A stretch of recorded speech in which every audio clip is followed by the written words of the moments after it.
President Trump के साथ आपका जो लंच था, उसके जो लवाज़िमात थे, उसका जो मेन्यू था, उसका जो बिल था, वो आ चुका है बाहर। और आहिस्ता-आहिस्ता अब हमारे फ़ील्ड मार्शल अपने हदफ़ की तरफ बढ़ रहे हैं। और वो हदफ़ क्या है? वो हदफ़ है अब्राहम अकॉर्ड्स, यानी कि इस्राईल को तस्लीम करने का अमल। और उस तरफ हम तेज़ी से बढ़ रहे हैं और बर्क़ रफ़्तारी से बढ़ रहे हैं। और ये सब कुछ एक-दूसरे से चीज़ें जुड़ी हुई हैं। इससे आप जनरल बाजवा साहब की एक्सटेंशन है field marshal general Asim Munir साहब। उनका तसलसल है, उनकी सिनर्जी हैं। जो पावर्स जनरल बाजवा के पास नहीं थी, वो पावर्स जनरल साहब ने हासिल कर ली हैं, फ़ील्ड मार्शल ने। वो पावर्स हासिल करके अब सारा कंट्रोल हासिल करके अब अगली मंज़िल आ चुकी है। आज पहली खबर है अक़वाम मुत्तहिदा से, क्योंकि पाकिस्तान में ये खबरें जो हैं वो आपको नज़र नहीं आती। पाकिस्तान से बाहर आपको खबरें नज़र आती हैं, क्योंकि पाकिस्तान के हालात व वाक़यात सारे के सारे कहाँ पे बयान किए जा रहे हैं? सब के सब हालात हैं, वो आ रहे हैं बाहर से। बाहर की दुनिया हमें बता रही है कि पाकिस्तान के पाकिस्तानियों जागो, आपकी तकदीर के फ़ैसले वाशिंगटन में हो रहे हैं, न्यूयॉर्क में हो रहे हैं, लंदन में हो रहे हैं और तेल अवीव में हो रहे हैं। आपकी तकदीर के फ़ैसले प्रेसिडेंट ट्रंप कर रहे हैं, नेतन्याहू कर रहे हैं, अरब हुक्मरान कर रहे हैं। ये आपकी तकदीर के फ़ैसले अज़रबैजान में हो रहे हैं, मिस्र में हो रहे हैं, उर्दन में हो रहे हैं। ये आपकी तकदीर के फ़ैसले हो रहे हैं। और आप हैं कि बिल्कुल कहते हैं कि जनाब हम बहुत ही मासूम हैं, तो मासूम कोई भी नहीं। तो बहरहाल पहली खबर सूरत-ए-हाल ये है कि सलामती कौंसिल ने करारदाद मंजूर कर ली है। और वो करारदाद है गज़ा में जो एक इंटरनेशनल फ़ोर्स भेजनी है, स्टेबिलिटी फ़ोर्स के नाम से इंटरनेशनल स्टेबिलिटी फ़ोर्स भेजनी है आपने, ताकि वहाँ पे जाके इस्तेहकाम पैदा किया जाए। गज़ा में भेजनी थी। और मज़े की बात ये है, सारा एजेंडा सामने आ गया है, सारा एजेंडा। दुनिया किस तरफ है और हमारा रीजन क्या सोच रहा है, दुनिया के ममालिक क्या सोच रहे हैं, और हम अपने रीजन को छोड़कर, अपने हमसायों को छोड़कर, अपने मौसन ममालिक को छोड़कर हम वापस पहुंची वहीं पे खाक जहां का खमीर था। क्योंकि हमारी जो डिफेंस फोर्सेस हैं और जो हमारे हुक्मरान हैं, इनका खमीर मगरिब में है। और मगरिब वाशिंगटन और न्यूयॉर्क, इनका दिल, इनका दिमाग वहीं धड़कता है हर वक्त। और उनके बगैर उनकी ऑक्सीजन ही वहाँ पे है, किसी और तरफ देख ही नहीं सकते। तो लिहाजा अक़वाम मुत्तहिदा में एक करारदाद मंजूर की गई है। और ये करारदाद है कि प्रेसिडेंट ट्रंप का गज़ा मंसूबा, उसको खैर मकदम किया गया है। और खैर मकदम करते हुए अमन मुआहिदा जो है उसको इम्प्लीमेंट करने का वक्त आ चुका है। लिहाजा गज़ा में इंटरनेशनल फ़ोर्स भेजिएगा, यानी कि पाकिस्तान फ़ौज भेजेगा। और इस करारदाद की हिमायत पाकिस्तान ने की है। और अमेरिका की ये करारदाद थी, पाकिस्तान ने इसको सपोर्ट किया है। और इसकी मुखालफत कौन की है? चाइना और रशिया, दो बड़े मुल्क, दो वीटो पावर्स, उन्होंने इसकी मुखालफत की है। लिहाजा ये करारदाद जो है वो सलामती कौंसिल ने मंजूर कर ली है। दो ने मुखालफत की और बाकी सब ने हिमायत की। और इस तरीके से ये बिल्ला थैले से बाहर आ गया। तो इसके लिए अब इससे अगला क्या है? अब गज़ा में जो फ़ोर्स जाएगी जी, उसका क्या काम है? अच्छा, इसको हमास ने मुस्तरद कर दिया है। जो लोकल अथॉरिटीज़ हैं, फ़लस्तीन, हमास, उसने इसको मुस्तरद कर दिया है। उन्होंने कहा है कि हमें किसी भी सूरत में गैर मुल्की अफ़वाज की मौजूदगी कबूल नहीं है।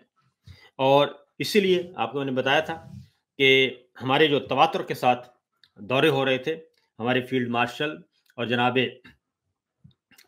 शहबाज शरीफ साहब के, और जो जोड़ा जा रहा था, कभी मिस्र, कभी उर्दन, कभी अज़रबैजान, सऊदी अरब, फिर सऊदी अरब, फिर सऊदी अरब, और उधर विज़िट किया जा रहा था, उधर मामला तय किए जा रहे थे। तो ये सब के सब जो है वो मामलात उस तरफ जा रहे थे।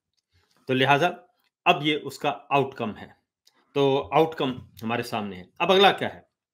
क्योंकि प्रेसिडेंट ट्रंप के साथ जो आसिम मुनीर साहब ने लंच किया था और उस लंच के बारे में पहले से ही अब खबर आ चुकी है, न्यूयॉर्क टाइम्स ये खबर दे चुका है, हामिद मीर साहब भी उधर हैं, कि आपने करोड़ों डॉलर खर्च किए अमेरिका की खुशनुदी हासिल करने के लिए। अब प्रेसिडेंट ट्रंप से मुलाकात का मकसद क्या था? क्योंकि मामला तो नीचे नीचे तय हो गए थे। प्रेसिडेंट ट्रंप से मुलाकात का मकसद क्या था? प्रेसिडेंट ट्रंप से मुलाकात का मकसद ये था कि एक तो हाईएस्ट फोरम पे मेरा इंटरेक्शन होना चाहिए और प्रेसिडेंट ऑफ अमेरिका से होना चाहिए, मैं उनके बराबर बैठूं, वो मेरे बराबर बैठें, मैसेज जाए मेरी पूरी फोर्सेस को, मेरे तमाम इदारों को और मेरे हमसाया मुल्कों को मैसेज जाए कि हम बराबरी की बुनियाद पे बात कर रहे हैं, इसलिए वो लंच ज़रूरी था। और लॉबिंग की गई थी उस लंच के लिए और अमेरिका की प्रेसिडेंट ट्रंप की खुशनुदी हासिल करने के लिए करोड़ों dollar, millions of dollar, 1 million में 10 लाख डॉलर होता है और कई मिलियन डॉलर खर्च किए गए, मतलब करोड़ों डॉलर खर्च किए गए और इस काम के लिए। और पाकिस्तान भारत से ज़्यादा खर्च कर रहा है, ये भी खबर आ चुकी है कि प्रेसिडेंट ट्रंप की खुशनुदी, खुशामद और चापलूसी के लिए ज़्यादा खर्च कर रहा है, भारत से ज़्यादा। और फिर अब वही फर्म जो पाकिस्तान ने हायर की हुई है, जिसको पाकिस्तान पैसे दे रहा है, अब उसी फर्म के साथ जो है वो आरएसएस भी आ गया है, यानी कि भारत की जो तंजीम है बीजेपी की एक्सट्रीम कॉपी, वो आ गई है। तो अब ये सारे का सारा वहाँ पे ये काम हो रहा है। तो लिहाजा जो प्रेसिडेंट ट्रंप से मुलाकात में 3 चीज़ें हमारे पास सामने आई थी बार-बार। एक था इसराइल को तस्लीम करना, जिसे अब्राहम अकॉर्ड कहा जाता है।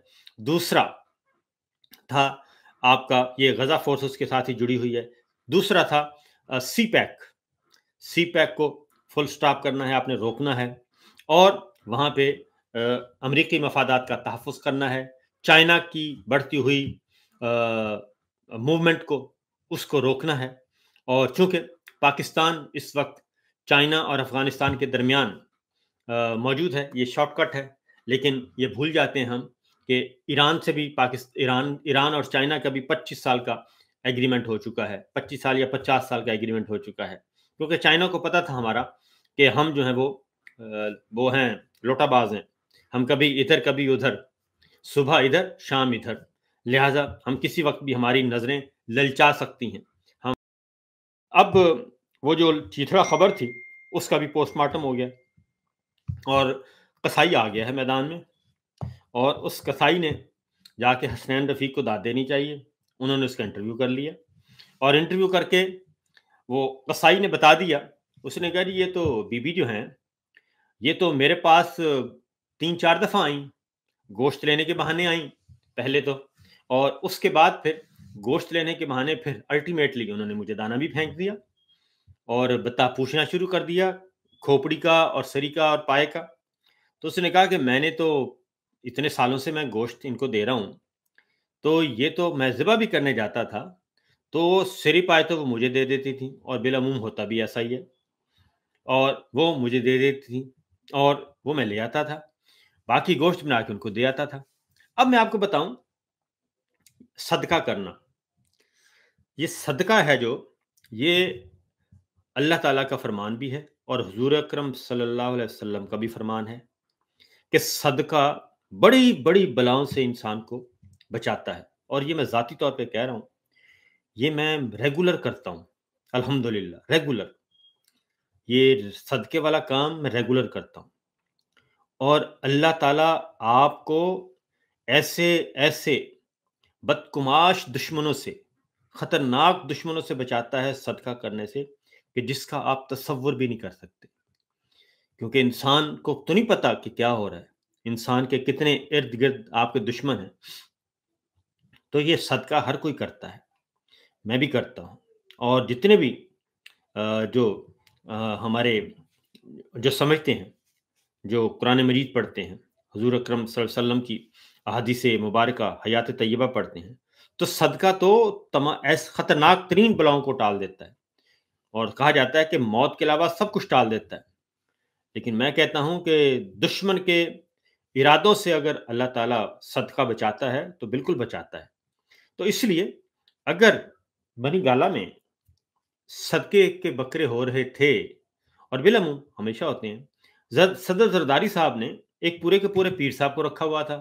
5 سال رکھا انہوں نے ایوان صدر میں، اور وہ سارا دن گھومتا رہتا تھا، گھومتے رہتے تھے بلکہ کہنا چاہیے. اللہ ان کو تو وہ یہ کرتے رہتے تھے. میں خود ان سے ملا ہوں. اور اگلی بات یہ ہے کہ جب زرداری صاحب جا رہے تھے 5 سال مدت پوری کرنے کے بعد، وہ وہاں کھڑے تھے اور وہ جھنڈا چوم رہے تھے، اور انہوں نے زرداری صاحب کو بھی، میڈیا کو بھی کہا انہوں نے دوبارہ واپس آنا ہے. تو وہ اب نہیں ہے رہے، اب ان کے ساتھ نہیں ہے، ایوان صدر میں کبھی نہیں دیکھے گئے.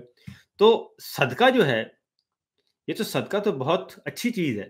تو انہوں نے صدقے کا بھی مذاق اڑا دیا، اور وہ قصائی نے بتا دیا کہ میں تو جاتا تھا ذبح کر کے جانور دے کے آ جاتا تھا، اور اس کے بعد سری پائے میں لے آتا تھا. اب یہ ہے معاملہ. اب ظاہر ہے، اب یہ خبر جو ہے کون کر سکتا ہے اس طرح کی جاسوسی؟ گھروں میں گھس کر کون جاسوسی کر سکتا ہے؟ یہ ہے ہمارے قومی سلامتی کے مسائل، کہ ہم ججز کے بیڈ رومز تک کیمرے لگا دیے گئے. شرمناک، انتہائی بغیرتانہ قسم کی حرکت. یہ ہماری قومی سلامتی ہے. اور بنی گالہ میں 24 گھنٹے کہ جناب قصائی کون جا رہا ہے، اب قصائی کا بھی قصائی تک بھیجا گیا. اب ظاہر ہے تسکین کو خواب تو نہیں آ گیا تھا کہ کون سا قصائی گوشت فراہم کرتا ہے اور کون سا چھری پھیرتا ہے. تو وہ قصائی تک بھی پہنچی. تو یہ دیا جاتا ہے سارا کچھ بلا وجہ. اور ظاہر ہے وہ ایک ہے کہ جناب آپ نے چونکہ وہ فائل کا پیٹ بھرنا ہے، اس فائل کا پیٹ بھرنے کے لیے آپ کو یہ ضروری ہے کہ آپ یہ کام کریں. تو یہ حسنین رفیق نے وہ ساری کی ساری بات بیان کر دی، اور انہوں نے سارے کا سارا جو ان کو بے نقاب کر دیا کہ معاملہ ہی جو ہے وہ ہوا بالکل ہی. اس نے ساری کہانی اوپن کر دی، اور اس نے بتا دیا کہ جناب یہ سارے کا سارا جو ہے بالکل ایک فیک. اور اس کو قصائی کو یہ بھی بتایا گیا کہ جناب جو قصائی صاحب ہیں انہوں نے کہا کہ آپ کو انہیں آفر کی گئی، ان کو آفر بھی کی گئی، اور آفر یہ کی گئی کہ آپ کو شہرت بھی ملے گی، اور آپ بس آ جائیں. یہ رانا میٹ شاپ ہے. رانا میٹ شاپ نے سارا کا سارا وہ کچا چٹھا جو ہے وہ کھول دیا. اب ذرا آپ کو میں سنوا بھی دیتا ہوں کچھ چیزیں اس کی، تاکہ آپ کو اندازہ ہو سکے کہ کیا فرماتے ہیں. جو سوالات تھے جن کا سے کوئی تعلق نہیں تھا انہوں نے مجھ سے پوچھے، اور میں نے ان کو ساتھ ساتھ جواب بھی دیے. اچھا، انہوں نے کہا میں ریکارڈنگ کرنا چاہتی ہوں، تو بالکل آپ کرنا چاہیں تو کریں، لیکن یہ جو آپ مجھے بات کر رہی ہیں، میں تو خان صاحب کے لیے تو میں نے ان کے گھر کا رزق کھایا ہے. مجھے ان کے اسٹاف نے ہی آپ کی طرف بھیجا ہے، خان صاحب کے اسٹاف میں سے کسی نے، انہوں نے مجھے بھیجا ہے آپ کی طرف. اور انہوں نے مجھے کچھ چیزیں بتائی جو میں آپ سے کنفرم کرنا چاہتا ہوں. مطلب آپ ایک دفعہ آئیں گے تو میں آپ کو ایسے ہی وہ بتاؤں کہ یہ اور وہ اس طرح نہیں. آپ کے کہنے پہ جھوٹ بول. ہاں، میں آپ کو انہوں نے مجھے فورسفلی یہ کہتی رہی کہ آپ اس طرح کرو کہ آپ یہ بتاؤ کہ وہ کھوپڑی پر رکھتے تھے، یہ چیزیں کرتے تھے، اور آپ نے ان کو یہ بتایا کہ نہیں ایسا کچھ نہیں ہوتا. ہاں بالکل، میں نے ایسی چیزیں ان کو بتائی. باوجود انہوں نے یہ چیزیں انہوں نے شاید مجھے اس میں تھوڑی سی آفر کرنے کی بھی کوشش کی کہ آپ کو کسی قسم کا کوئی مسئلہ نہیں ہونے لگا. اور اس کے مطلب اس کے علاوہ انہوں نے یہ کہا کہ آپ کچھ جو بھی کہیں گے آپ کو کسی قسم کا کوئی بھی اس کا افیکٹ نہیں ہوگا، اور اس کے علاوہ آپ کو شہرت بھی ملے گی. اچھا، شہرت بھی؟ شہرت اس طرح کے. ٹھیک ہے جی، یہ ان کا انٹرویو ہے. یہ آپ کا یہ انٹرویو کا ایک حصہ ہے. تو یہ حسنین رفیق نے کیا ہے، اور اچھا خاصا ان کا ستیہ ناش کر دیا ہے، اور یہ ہے حقیقت. اب یہ قومی سلامتی کے یہ مسائل ہیں کہ پھر کہتے ہیں کہ جی اسلام آباد میں خودکش حملہ ہو گیا. اور جب محمود خان اچھر صاحب سوال کرتے ہیں کہ بھائی یہ جو دہشت گرد ہے یہ تو افغانستان سے، آپ کہتے ہیں کہ آپ کو پتہ چل جاتا ہے کہ افغانستان سے آیا ہے، آپ کو یہ بھی پتہ چل جاتا ہے افغانستان فون پہ رابطہ بھی کر رہا تھا. تو یہ جب افغان سرحد سے داخل ہو کے सैकड़ों मील तय करके ये इस्लामाबाद पहुँचा, तो इस दौरान आपने गोली क्यों नहीं मारी उसको? और उसको क्यों नहीं, क्योंकि वो कोई जैकेट वहाँ से पहन कर तो नहीं आता, जैकेटें तो यहाँ तैयार होती हैं। तो ये है असल मसला। तो